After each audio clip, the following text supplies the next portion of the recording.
Okay, so for this ticket, I know that this was something that happened with Afflink last year, so I will reference that ticket as well in Asana, but just so you can see what's going on when our suppliers, who are our exhibitors, are going in, and if they click on this forget your password, so I'll use our test record as an example.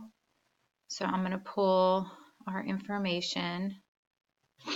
Okay, so you our key contact. Okay, so let's say I forgot my password and I want to click in here. And I enter in your email address.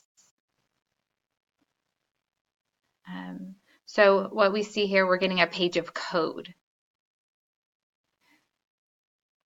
All right, so in the meantime, I'm resolving it just by sending the correct login information.